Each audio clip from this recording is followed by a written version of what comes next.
రాజుల మొదటి గ్రంథము 18వ అధ్యాయము.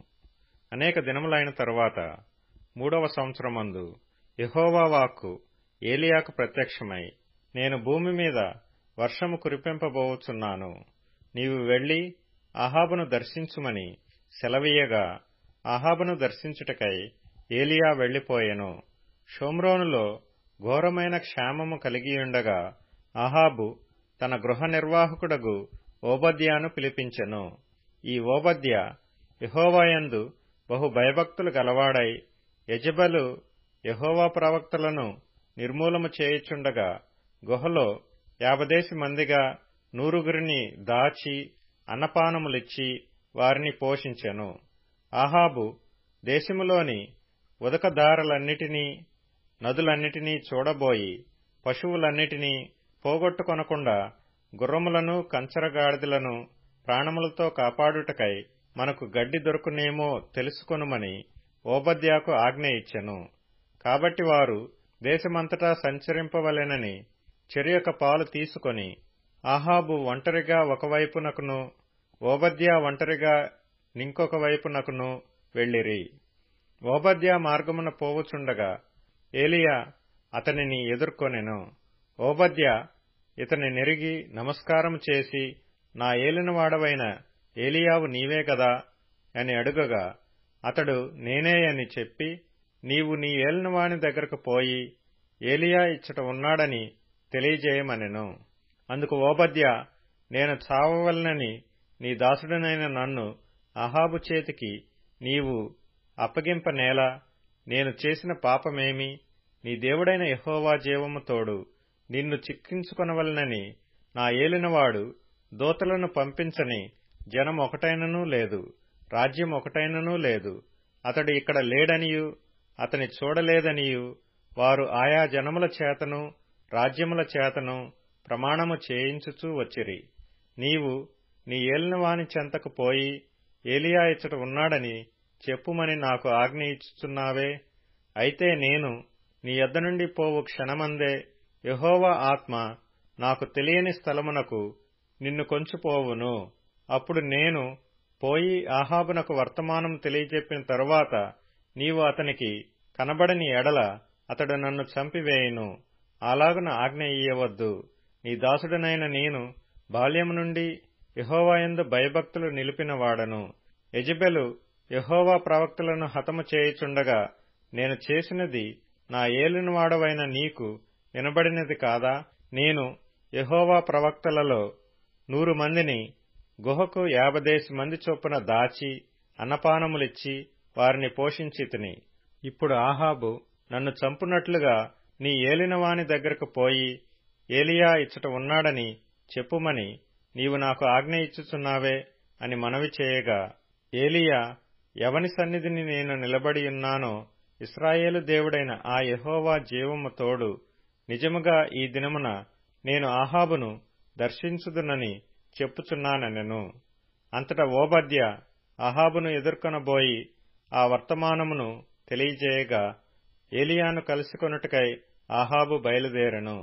అహాబు ఏలియాను చూచి, ఇశ్రాయేలు వారిని శ్రమపెట్టువాడవు నీవే కావాయని అతనితో అనగా, అతడు నేను కాను, యెహోవా ఆజ్ఞలను గైకొనక బయలుదేవతననుసరించి నీవును నీ తండ్రి ఇంటి వారును ఇశ్రాయేలు వారిని శ్రమపెట్టువారై ఉన్నారు.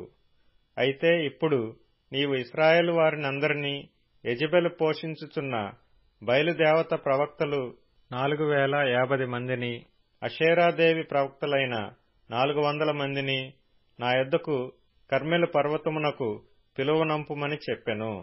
అహాబు ఇశ్రాయేలు వారందరి యొద్దకు దూతలను పంపి ప్రజలను కర్మెలు పర్వతమునకు సమకూర్చెను. ఏలియా జనులందరి దగ్గరకు వచ్చి, ఎన్నాళ్ల మట్టుకు మీరు 2 తలంపుల మధ్య తడబడచుందురు? యెహోవా దేవుడైతే ఆయనను అనుసరించుడి, బయలుదేవుడైతే వానిననుసరించుడని ప్రకటన చేయగా, జనులు అతనికి ప్రత్యుత్తరముగా ఒక మాటైనను పలకకపోయిరి. అప్పుడు ఏలియా, యెహోవాకు ప్రవక్తలైన వారిలో నేను ఒకడనే శేషించియున్నాను. అయితే బయలునకు ప్రవక్తలు 450 మందియున్నారు. మాకు 2 ఎడ్లను ఇయ్యుడి, వారు వాటిలో ఒకదాని కోరుకొని దాని తునకలుగా చేసి క్రింద అగ్ని ఏమియూ వేయకుండానే దానిని కట్టెల మీద ఉంచవలెను. రెండవ ఎద్దును నేను సిద్ధము చేసి క్రింద అగ్ని ఏమియూ వేయకుండానే దానిని కట్టెల మీద ఉంచుదును.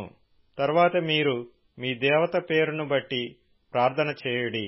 నేనైతే యెహోవా నామమును బట్టి ప్రార్థన చేయుదును. ఏ దేవుడు కట్టెలను తగలబెట్టుట చేత ప్రత్యుత్తరమిచ్చునో ఆయనే దేవుడని నిశ్చయించుదము రండని ఏలీయా మరలా జనులతో చెప్పగా జనులందరూ ఆ మాట మంచిదని ప్రత్యుత్తరమిచ్చిరి. అప్పుడు ఏలీయా బయలు ప్రవక్తలను పిలిచి, మీరు అనేకులై ఉన్నారు గనుక మీరే మొదట ఒక ఎద్దును కోరుకొని సిద్ధము చేసి మీ దేవత పేరును బట్టి ప్రార్థన చేయుడి. అయితే మీరు అగ్ని ఏమీయూ క్రింద వేయవద్దని చెప్పగా వారు తమకు ఇయ్యబడిన ఎద్దును తీసుకొని సిద్ధము చేసి ఉదయము మొదలుకొని మధ్యాహ్నము వరకు బయలా మా ప్రార్థన వినుమని బయలు పేరును బట్టి ప్రార్థన చేసిరి గాని ఒక మాటయైనను ప్రత్యుత్తరమిచ్చువాడెవడునూ లేకపోగా వారు తాము చేసిన బలిపీఠమునొద్ద గంతులు వేయ మొదలుపెట్టిరి.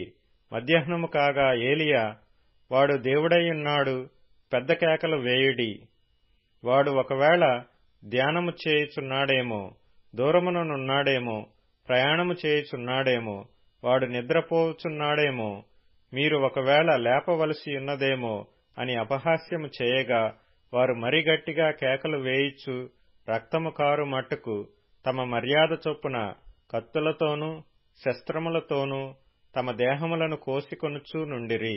ఈ ప్రకారము మధ్యాహ్నమైన తరువాత అస్తమయ నైవేద్యము అర్పించు సమయము వరకు వారు ప్రకటనము చేయిచూ వచ్చిరి గాని మాటయైనను ప్రత్యుత్తరమిచ్చిన వాడైనను లక్ష్యము చేసిన వాడైనను లేకపోయెను. అప్పుడు ఏలీయా నా దగ్గరకు రండని జనులందరితో చెప్పగా జనులందరూ అతని దగ్గరకు వచ్చిరి. అతడు క్రింద పడద్రోయబడియున్న యెహోవా బలిపీఠమును బాగుచేసి యెహోవా వాక్కు ప్రత్యక్షమై, నీ నామము ఇశ్రాయేలగునని వాగ్దానము నొందిన యాకోబు సంతతి గోత్రముల లెక్క చొప్పున 12 రాళ్లను తీసుకొని ఆ రాళ్ల చేత యెహోవా నామమున ఒక బలిపీఠము కట్టించి దాని చుట్టూ 2 మానికల గింజలు పట్టునంత లోతుగా కందకమొకటి త్రవ్వించి కట్టెలను క్రమముగా పేర్చి ఎద్దును తునకలుగా కోసి ఆ కట్టెల మీద ఉంచి జనులు చూచుచుండగా మీరు 4 తొట్ల నిండా నీళ్లు నింపి దహనబలి పశుమాంసము మీదను కట్టెల మీదను పోయుడని చెప్పెను. అది అయిన తరువాత రెండవ మారు ఆ ప్రకారమే చేయుడని అతడు చెప్పగా వారు రెండవ మారును అలాగు చేసిరి. మూడవ మారును చేయుడనగా వారు మూడవ మారును చేసిరి.